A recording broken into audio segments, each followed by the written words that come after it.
interventionists and non-interventionists, okay?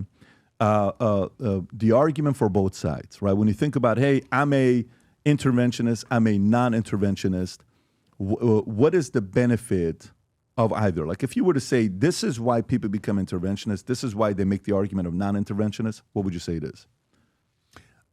To be perfectly honest, after everything I've lived through, and I guess my adult life in terms of political perception is formed by 9/11 and its aftermath, it's very hard for me to make a case for interventionism, either from the perspective of benefiting the United States or benefiting the countries in which we're intervening. I think everybody ends off worse, except for a tiny little sliver of the military-industrial complex, the U.S. intelligence community, the government, global elites. I think those who benefits from this constant globalistic effort to try and interfere in the world, intervene in the world.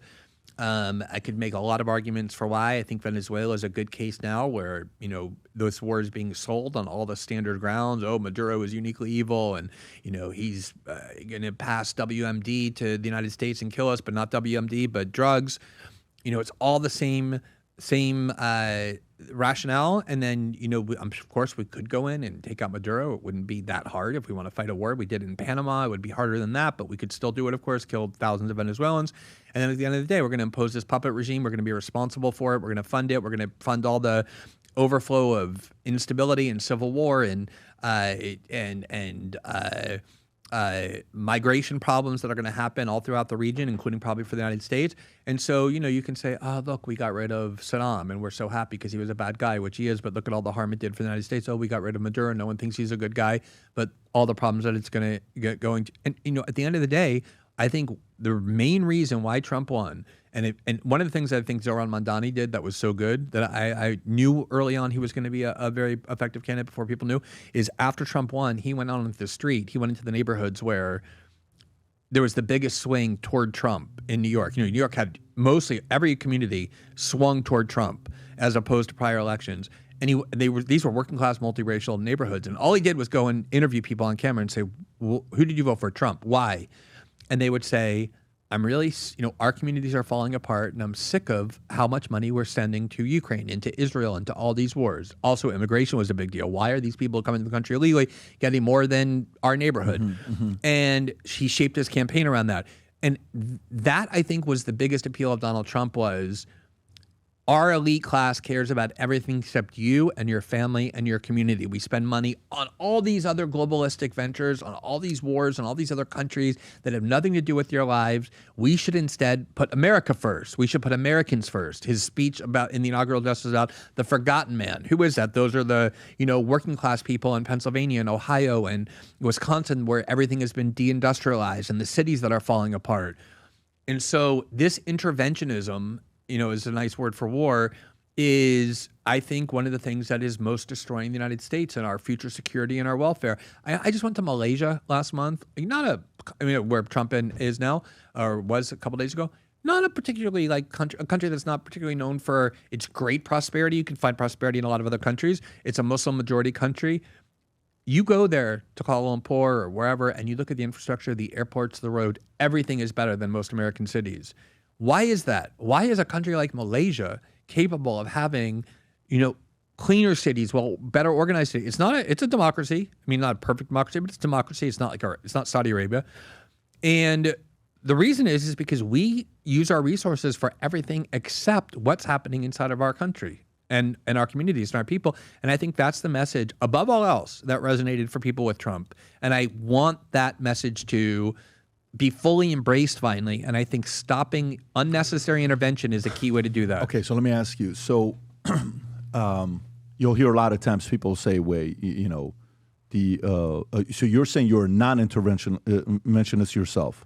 Completely. Okay, so was George Washington, right? So was Ron Paul. So is Thomas Jefferson. A lot of these guys, right? Okay, and at that time when that was going on, maybe the argument somebody will make is 1776 is different than 2025. Okay, let me pose this question. How do you, as a non-interventionist, make it while your top 5 other enemies are all intervening? How do you play offense or defense against them as a non-interventionist? When was the last war China had? Do you know? I don't think they have the same wars as we have. I don't think they fight the way you and I fight. Well, but I'm saying, like, when was the last time they had a war? 5 years ago, COVID. I think they started that. Okay. They intervened. That's intervening. Okay. I mean, war in its classical sense, in the sense that, I mean, let me just make the point. You can, obviously, COVID is... Please. So, it was 1979. They had a 1-month border war with Vietnam. A 1-month border war with Vietnam. That was 45 years ago. Okay, we fought, you couldn't count how many wars we've had, interventions, wars, invasions, bombings that we've done of many other countries.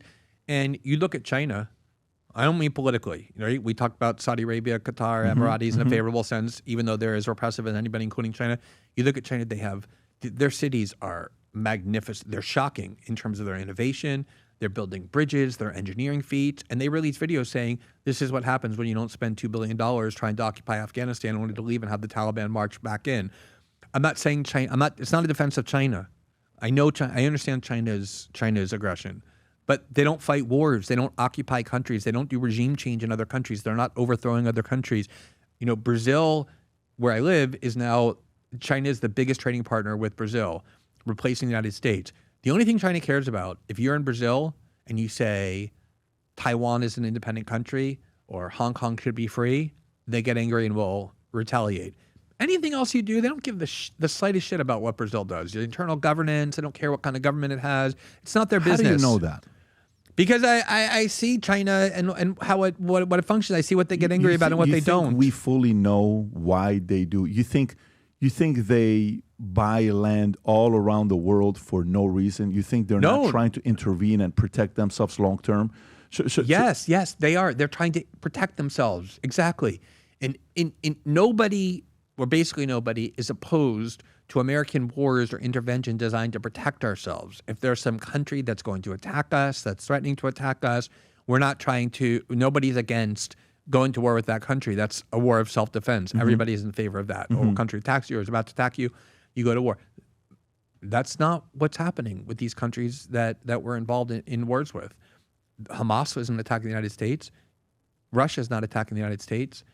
Maduro is not attacking the United States. These are basically using interventions and wars and bombing campaigns as a tool to achieve some other end. And eventually a state in constant war, in a warlike state, is going to collapse. History demonstrates that. You can benefit for a while.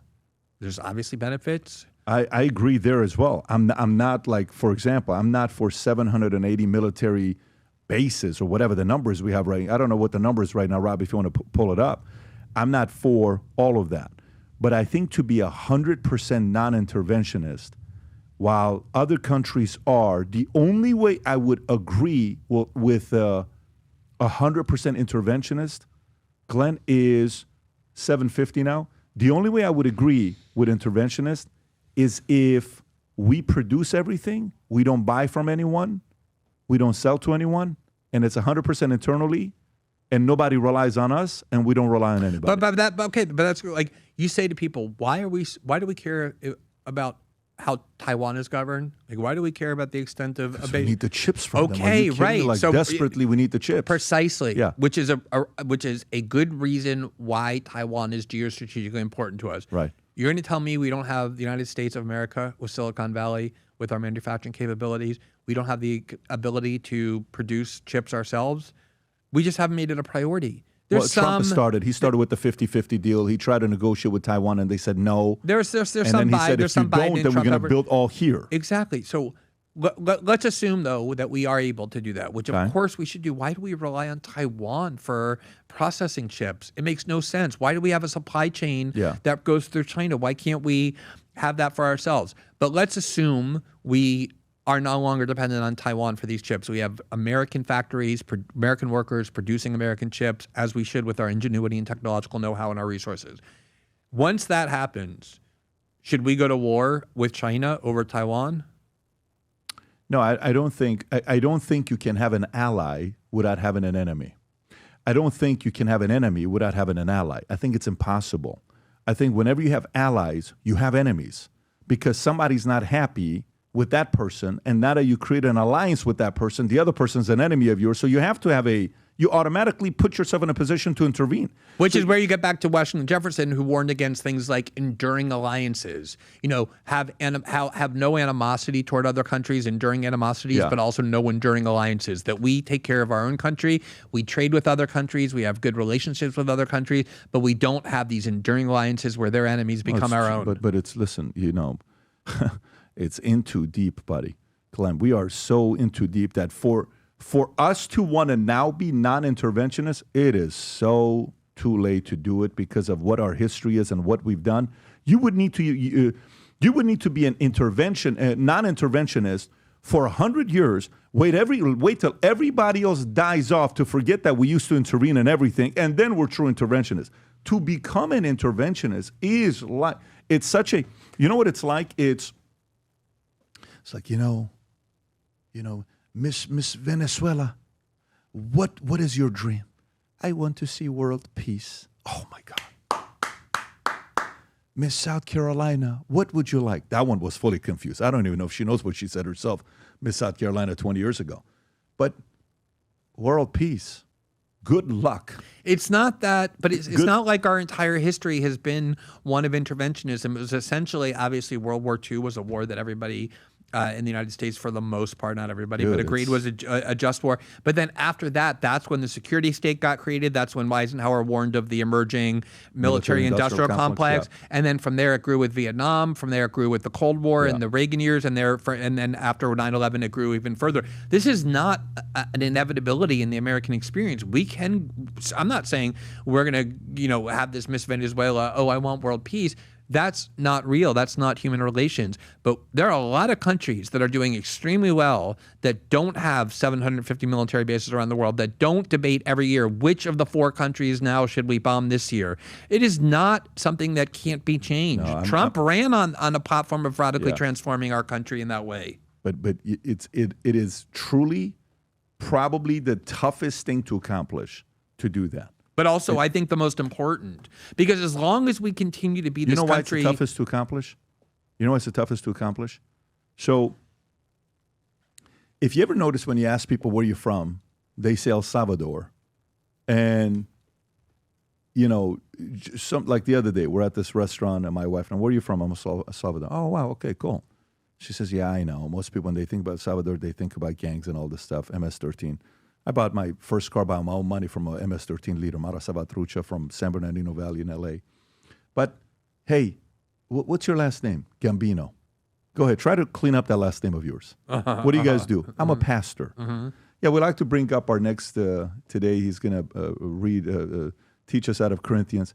Pastor Gambino, hello. I'd like to start off with a prayer. You're a member of that church. You're sitting there saying, babe, did he just say the guy's name is Gambino? Yeah. And he's got a strong Italian accent, like a New York. Yeah.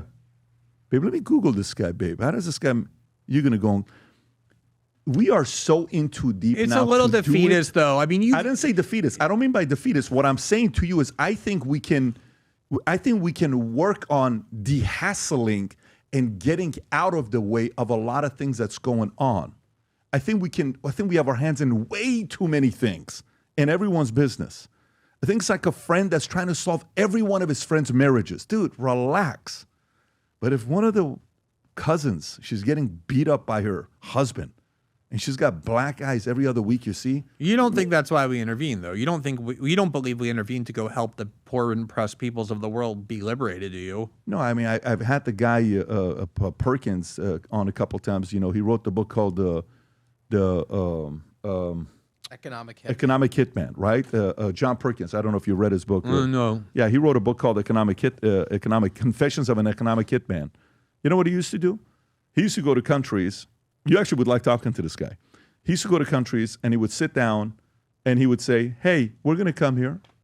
We're going to put a few $1 billion here. We're going to make it a massive announcement, and it's going to be great, and we're going to create jobs. Then after about 10 years, you're not going to be able to pay it off.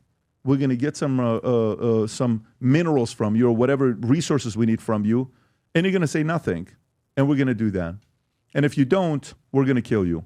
That's what this guy did for a living. Yeah, that's the reality. This is why nothing drives me more insane. You know, we just talked about the U.S. close relationship with the Saudis and the Emiratis and the Egyptians, and we don't just embrace dictatorships. We actually sometimes overthrow democratic governments and install dictatorships. I agree. We did that to Iran. We did that to Iran, and it's one of the reasons why that country, people in that country hate us. I'm not trying to explain your own country to you, but you know that I've heard you say that before, and you're absolutely right. There's anti-American resentment in Brazil. We did the same thing. We overthrew their government in 1964, put a military dictatorship in place for 21 years. Obviously, when people think of the United States and Brazil, they remember that. It's true every continent, every country. And so this is the reality. So the one thing that drives me crazy is when it's time to go to a war. Hey, we need to go fight in Ukraine because we want to save democracy and fight authoritarianism. That was we're going to go liberate the Iraqi people. Now in Venezuela, we're going to go liberate the Venezuelan people. This is why we go interfere in other countries. That's the real politic of it. It's the pretext is we're going to go help and liberate the people of the world. This is fairy tale bullshit. We don't care if a country is dictatorial. Oh, I agree. I agree that this is happening, and I'm not for this. I agree. I agree that this is. I had him on a couple times. I agree. I don't call for it. I don't agree with it. But at the same time, the job of being a journalist, the job of being a businessman, podcaster, the job of being a mother, the job of being a director of CIA, the job of running NSA or president, they all look at the lens, they all have a different lens on. All have a different lens on. For sure. All. And each one of them sees nobility in their jobs. And each one of them sees nobility in what they're doing, which, by the way, you ought to be proud of the job that you've chosen. Now, this job isn't for everybody. It's not. You know why that job isn't for everybody? You know what I love about the fact that Trump said, I'm probably not going to go to heaven no matter what I do? Yeah, I love that too. You know why I love that? I love it because it's honest to me. I love it because it's like, look, man, do you know what things I've done? Do you know what things I've... If God allows me in heaven, I'm going to ask him, what were you thinking? Not just his president and his private life and his personal life and his business life. I love Trump for that. I love that because to me, it's a form of honest. You know what my favorite Trump thing is? I don't know if you remember this, but when Trump first got elected president, Bill O'Reilly interviewed him as part of the Super Bowl show in 2017. And Bill O'Reilly was pressing him quite aggressively and angrily on his fondness or desire to have better relations with Putin. And Bill O'Reilly said, what is it with you and Russia? Putin is a killer. And Trump said, you think we're so innocent? You don't think we have our killers? Yeah. And it's like Bill O'Reilly's on the air for 30 years, the most rated show on Bill, and he doesn't know this. It's not part of his thinking. Yeah. If you don't know that, you don't understand anything about the world. Yeah. If you believe that fairy tale, if that's what shapes your worldview. But here's the thing.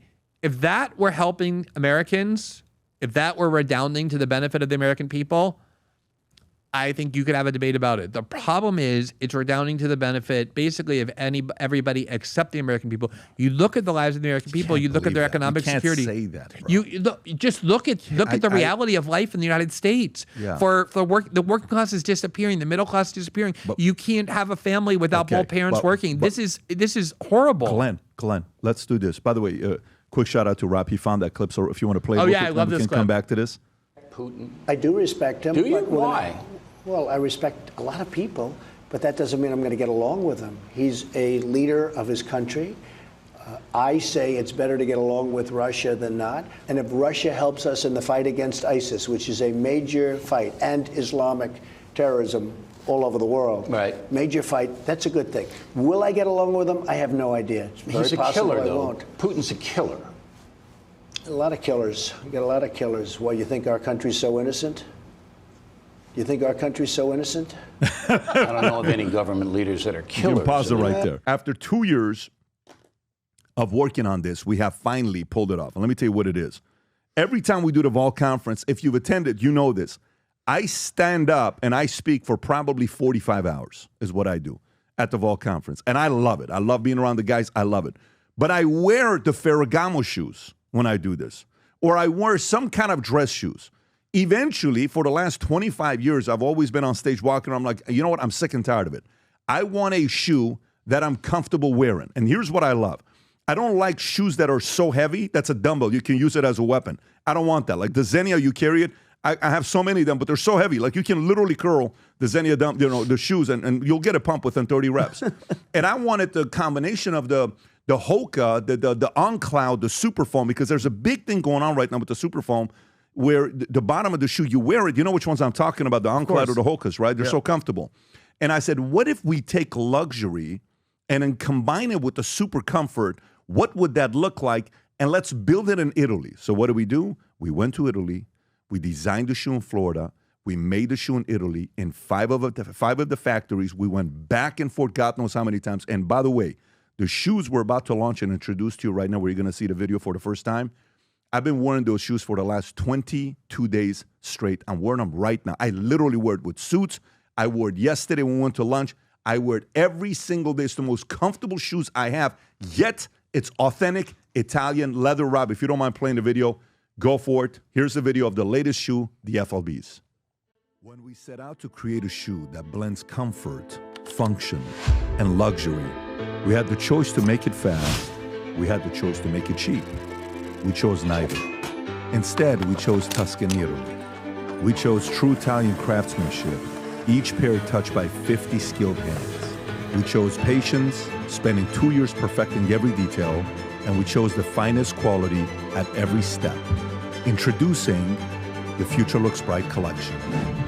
Not rushed, not disposable, not ordinary. Rather, intentional, luxurious, timeless. Boom. There you go. Designed in Florida, 100% made in Italy. 50 hands touch each shoe that was made. And here's what's unique about it. I want to kind of show this to everybody that knows this. And I've worn pretty much every one of these shoes. So if you compare this, the Italian leather, of course, it's made in Italy. It's not assembled, made in China, assembled in Italy, 100% made in Italy, assembled in Italy. It's FLBs, Berlutis, which are $18.40, Ferragamos are $8.95, Xenias are $11.90, and Gucci's are $9.50. Leather premium lining, all of them except for Gucci. Laceless feature, it's the FLBs, the Berlutis, you have laces, Ferragamos laceless, and then you have also the Xenias, and then the Gucci's have the laces. I don't want to wake up in the morning, put laces on. I want to get out the house. Took me 3 seconds to put my shoes on today. Craftsman, 5 different Italian factories all made this shoe. Berlutis are the same as us, as well as FLB. But the only shoe, these trainers, the only one in the world today, according to the factories that told me this in Italy, that has the super foam, the only one that has the same super foam used in the On Clouds and the Hokas, it's the FLBs, and they're officially out, and you can place the order. Here's a challenge. We only have 1,000 of these pairs. And when you say 1,000 of these pairs, they start from size, I believe, is it 8? It goes 8, 9, 10, 10.5, 11, 11.5, 12, 13. Those are the sizes that we have. And the shoes that you can get today, the colors, you have access to, Rob, if you can go back there, you can have access to those browns, which is absolutely beautiful. And by the way, the brown on the bottom, the stitching on the side is a left stitching. If you can change the picture, and on the bottom it says the future looks bright. Look at the white lines on the side. It's beautiful. The only ones we have right now that you can get sent out today are the black and the browns. If you do want the white to pre-order, I would highly recommend you do so. They're going to come out the second week of December. So the white and the navy blue comes out the second week of December. The browns and the blacks are available. If you believe the future looks bright as much as we do, go place the order. There's nothing like sitting in the boardroom with your trainers and you put your feet over your knee and people look at the bottom of your shoe and it says future looks bright. That's how you get deals done. All right, so they're out. I'm excited to announce it, and I'm very happy for people to go sport it. When you get them, take pictures, send it our way. We're going to show all these shoes, all the pictures that are being taken. I already got a bunch of them sent to me on Instagram. Go to vtmerch.com, place your order. It's all over the website. Maybe buy it for your husband, buy it for your brother, buy it for your coworkers, buy it for your best salespeople if you want to let them know the future looks bright. If you enjoyed this video, you want to watch more videos like this, click here. And if you want to watch the entire podcast, click here.